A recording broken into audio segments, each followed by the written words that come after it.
Magandang hapon sa inyong lahat. Ito po si Herbert Guria, author-promoter ng Bible Lives Promotion. Kakibat ang ating pananalig sa ating banal na Panginoon Diyos, banal na Panginoon sa Kristo, at gabayan ng kaliwanagan ni Banal na Santa Maria, ay ating po ibinabahagi sa inyo sa linggong ito ang mensahe ng ating banal na Panginoon Diyos. Ang tema ng mensahe ng ating banal na Panginoon Diyos ay palaganapin ang mabuting balita sa buong mundo o lahat ng mga bansa mula pa sa hindi naaabot. Ngayon po ay babasahin ko sa inyo ang mensaheng ito mula po doon sa Bagong Tipan o Mabuting Balita na paghahari ng ating banal na Panginoon Diyos sa pamamagitan ng banal na Panginoong Heso Kristo. At ayon po dito sa mga taga-Roma, Kabanata 15, talatang 2. Ito po ang mensahe. Ang hangad ko'y ipangaral ang mabuting balita sa mga dakong hindi kilala si Kristo, upang hindi ako mangaral sa napangaralan na ng iba, kundi ayon sa nasusulat, makakikilala ang hindi pa nakababalita tungkol sa Kanya, makaunawa ang hindi pa nakaririnig tungkol sa Kanya. Pagpatuloy po natin sa mga taga-Roma, Kabanata 15, talata 11. Ito po ang mensahe. At sinabi pa rin, purihin ninyo ang Panginoon, kayo mga hintil, at lahat ng bansa ay magpuri sa Kanya. Patuloy po natin sa mga taga-Epeso, Kabanata 3, talata 7 hanggang 9. Ito po ang mensahe. Sa kagandahan loob ng Diyos, ako'y ginawa niyang lingkod para sa mabuting balita sa pamamagitan ng Kanyang kapangyarihan. Ako ang pinakahamak sa mga hinirang ng Diyos. Gayunman, minarapat niyang ipagkaloob sa akin ang gawaing ito. Ipahayag sa mga hintil na mabuting balita tungkol sa masagana at di malirip na pagpapala nagbubuhat kay Kristo. At ipaliwanag sa lahat kung paano isasagawa ang lihim na panukala ng Diyos. Ito'y matagal ng panahong nalihim ng Diyos na lumikha ng lahat ng bagay. Pagpatuloy po natin sa mga taga-Epeso, Kabanata 3, talatang 11. At naway makilala ninyo ang di matingkad ng pag-ibig na ito upang mapuspos kayo ng kapuspusan ng Diyos. Ito po ang mensahe sa salita ng ating banal na Panginoon Diyos. Ating pong pasalamatan ang ating banal na Panginoon Diyos, banal na Panginoon sa Kristo at banal na Espiritu Santo, gayon din ang ating banal na Santa Maria. Maraming salamat po sa ating banal na Panginoon Diyos, banal na Panginoon sa Kristo, banal na Espiritu Santo at banal na Santa Maria. Ngayon po naman ay paliliwanag ko sa inyo ang mga mensaheng tumulag sa tema na palaganapin ang mabuting balita sa buong mundo o lahat ng mga bansa mula sa hindi pa naaabot. Nais pong ipabatid sa atin ng ating banal na Panginoon Diyos na ang Kanyang kalooban o ang nais niya na tayong lahat ay maligtas. Nais niya na tayong lahat ay maabot ng mabuting balita.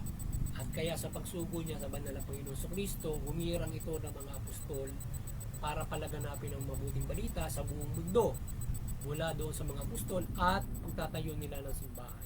Sa pagtatayo ng simbahan, ito ay sa iba't ibang mga dako ng ating bansa, iba't ibang dako ng mundo mula sa mga apostol na naglayag para ipahayag ang mabuting balita, kagaya ni San Pablo na hinirang naman nila Panginoon Diyos, ang Panginoon sa Kristo, na dati kalaban noong reliyong Kristiyano, na nagpalaganap siya sa iba't ibang parte ng Asia o iba't ibang parte ng mundo. So, malaki yung parteng ginawa din naman ni San Pablo at iba't ibang mga apostol na isinugo ng banal na Panginoon Diyos para palaganapin yung mabuting balita sa buong mundo. At ito'y sinabi niya rin na noong siya ay paakyat ng langit, sabi niya ay gawin mong alagad ko, alat naman sa pangaral niyo sa buong mundo ang mabuting balita. So, yan ang nais ng banal na Panginoon Diyos na mapalaganap sa buong mundo ang mabuting balita. At ito ay bago ito ay isa ring sign na kapag kapag ka naabot na ng mabuting balita ang lahat, at syempre may maintain ito, ay doon na maaaring magsimula at magsagawa na ng paghuhukom ang ating banal na Panginoon. Siguro sa ating logically ay maaaring ang lahat ng bansa o ang lahat ng bansa ay naabot na ng ating simbahan, bagamat hindi siguro kasulok-sulukan pa, maaaring mayroon pa dapat abutin. But sabi nga ng San Pablo, lahat ay makaririnig, lahat ay kaya pag nabot na ng lahat yan, ay doon nagaganapin ng Panginoon Diyos yung kanyang yung ginawang propesya ng Panginoon Kristo na paghuhukom. So ngayon ay tayo ay nasa proseso ng pagpapalaganap ng mabuting balita, at ang lahat ay pagbuklo rin sa pananampalataya sa Panginoon Diyos sa pamamagitan ng banal na Panginoon Kristo. At hindi lamang ito doon sa mga itinalagang mga pari, hindi lamang ito sa itinalagang mga itinalaga na mga lingkod ng simbahan, kundi tayong lahat na nanampalataya, kung tayo ay mayroong oras, kakayanan, tayo ay tumulong sa pagbabahagi ng mabuti, lalo na ngayon kagaya ng ating ginagawa dito sa internet yan, at iba't iba nating hakbangin para tayo ay tumulong sa pagpapalaganap ng mabuting balita at pagbubuklod ng sangkatauhan sa pananampalataya sa Panginoon, and to maintain it, at kung maaari mabud natin yung mga hindi na aabutan or mga hindi na nananampalataya, kasi may mga iba't ibang pananampalataya at mayroong hindi nananampalataya. Ngayon, doon sa mga hindi iba't ibang pananampalataya, tayo ay nakikipag-isa sa kanila sa pamamagitan ng interpret, unawaan ng mga reliyon. Halimbawa, yung ibang pananampalataya ay iba. So sa interpret tayo nakikipag-isa sa kanila. Ngayon ay doon sa mga hindi nananampalataya, ating hikayatin sila na magpailalim sa mabuting balita o manampalataya sa Panginoon Diyos sa pamamagitan ng mabuting balita. At i-maintain natin yung mga nananampalataya na sila ay patuloy na manampalataya hanggang buong buhay nila. So tayo ay kung kayo ay binigyan ng hindi lamang yung nasa simbahan na binibigyan ng pagkakataon na magpaliwanag ng mabuting o magpalaganap ng mabuting balita gaya ng pari, mga pastor. At tayo na halimbawa, tayo mga nananampalataya, maaaring tayo ay may oras at mayroon tayong kaloob ang Espiritu Santo na tayo ay makaunawa at makapagbahagi. Ang gawin natin ang mga bagay na yan na tayo ay nakapagbabahagi, sapagkat yan ay unyo ng Espiritu Santo para tayo ay makapagbahagi ng mabuting balita. Yan. At gabay ng ating banal na Panginoon.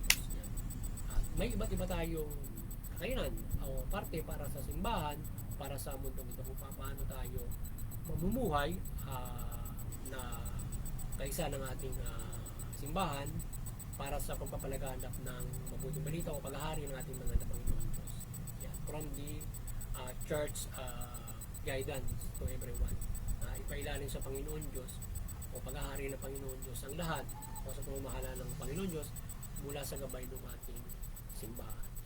At siyempre ang ating simbahan ay may iba't ibang mga ginagawa yan, hindi lamang nagmimisa yan para lumaganap ng mabuti. Maraming misyonary yan. Ngayon may social media nga, so papalaganap din sila sa social media. Yan, mga ganun. At dito sa pagpapalaganap na ito, lahat ay nais ng banal na Panginoon Diyos na magkaroon ng pananampalataya sa Panginoon Diyos. Yung mabuting balita ay sundin ng bawat isa, lalong-lalo na pagpapalaganap ng pag-ibig sa ating banal na Panginoon at pagmamahal sa kapwa-tao natin. O yung palaganapan natin ang pag-ibig ng Panginoon Kristo at ng Panginoon Diyos na tayo ay kanyang binibigyan ng pagkakataon na makapagbago, binibigyan ng pagkakataon na mapamuhay ayon sa kanyang kalooban. Tayo binibigyan ng pag-asa. So kaya napakahalaga na yung mabuting balita ay ito ay isa napakahalagang pagpapala ng Panginoon Diyos sa atin o pagpapala sa Panginoon Kristo na tayo ay magabayan ito at mabigyan ng pagkakataon at tayo magpamuhay tungkol dito, sapagkat itong mga aral na ito ay mga pangyarihan at kung ito ay ating isa sa buhay dito pa lamang ay nililigtas na tayo sa anumang uri ng kasamaan, sapagkat ang bawat isa ay gagawa ng mabuti. So, kung gumagawa ng mabuti, ang tatamasahin mo ay ang aral ng mabuting balita na ang bawat isa ay nagmamalasakit, tumutulong, nagmamahal sa bawat isa. So, ibig sabihin kung tao ay nagmamahal, so ikaw ay ligtas sa anumang uri ng kapang, sapagkat kung nagmamahal ka sa kapwa-tao mo, ay nasusunod mo yung mabuting balita at hindi ka gagawa ng masama. Bagamat hindi lahat ng nananampalataya at mayroong nananampalataya sa demonyo, mayroong magagawa talaga ng masama, ay yan, tayo ay manampalataya sa Panginoon Diyos upang tayo ay protektahan niya mula dito at ng kanyang kapangyarihan para tayo ay maiadya sa mga ganitong klase ng mga kasama. At lahat naman ay iniadya ng Panginoon Diyos at binibigyan ng pagkakataon ang mga tao nagkakamali, kagaya ng pagkakataon na pagbibigay para sa lahat, para makapagbago at mamuhay ng mabuti. At meron din naman pamalaan kung talagang yung mga pasaway, lalong-lalo na mabibigat ang krimen, ay sila yung bahala doon, nakatulong ng Panginoon Diyos para pabutihin ang mundo sa pamamagitan ng simbahan, kabay nito, at sa pamamagitan ng pamalaan enforce, kasi mayroon dapat persahin at mayroon namang pwedeng pangaralan pa na nakagagawa ng hindi mabuti, nakakamali, hindi tama. So yun, at muli sana ay nagabayan na naman kayo ng mabuting balita sa pagbabahagi natin dito sa Bible Rights Promotion, at kayo ay magkaroon ng malaking pag-asa sa inyong kaligtasang spiritual, at kayo ay makatulong sa pagbabahagi ng mabuting balita, at tayo ay makatulong sa pamamagitan ng ikaw mismo ang magbabahagi o susuportahan mo yung nagbabahagi. Sa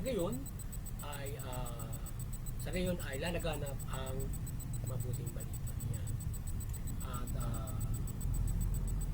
muli sana ay tayo ay dumadalangin ng patuloy na paggabay ng ating banal na Panginoon Diyos, Panginoon Jesucristo at Banal na Espiritu Santo.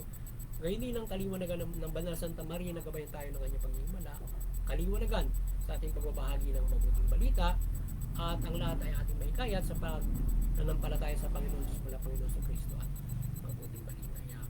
At kayo ay maliwanagan at inyong talimayan ng mabuting balita. Yan. At doon sa mga interfaith unity, yung bawat mga reliyon, patuloy tayong magkaisa dyan at mag-unawaan ng ating mga paniniwala, at tayo ay makapagpaira ng kapayapaan sa mundo. Sa halip na tayo ay magkaroon ng sigalutan, labanan na uwi sa karahasan at digmaan mula sa hindi pagkakaunawaan. Yan. At tayo ay nakagagabay sa bawat individual, pamilya, komunidad, bawat bansa at nagkakaisa mga bansa. Yan. Lahi, lipi. Yan. At doon sa Vatican and CBCP, sana'y patuloy niyong pagpupuluri ng sangkatauhan mula sa Pilipinas sa pananampalataya sa ating Panginoon Diyos, Banal na Panginoon Jesucristo at Espiritu Santo. Patuloy ko yung gabayan ng ating dalangin, nagabayan kayo ng kaliwanagan ng Banal na Santa Maria, at kayo pagliwanagin sa inyong misyon at paglilingkod sa ating Banal na Panginoon Diyos. At sa ating munting kakayanan, sana'y patuloy tayong gabayan ng ating Banal na Panginoon Diyos, Panginoon Jesucristo at Espiritu Santo. Ang Banal na Santa Maria ng kanyang pagmimilagro, kaliwanagan, tayo ay kayo ay ating patuloy na maikayat na malima sa mabuting balita at manampalataya sa Panginoon Diyos, mula Panginoon Jesucristo, at mabuting balita na ating ipinapangaral ngayon. Yan. At doon sa mga kapamalaan mula man sa Pilipinas, paliwanagan kayo ni Banal na Santa Maria at mabuting balita, mamahala kayo ng matuwid, mabuti, tugulin yung karapatan ng tao at patas ng justisya. Sa gayon, mangkinabang ang inyong mga nasasakupan sa inyong matuwid at mabuting pamamahala. Magandang hapon sa inyo lahat. God bless.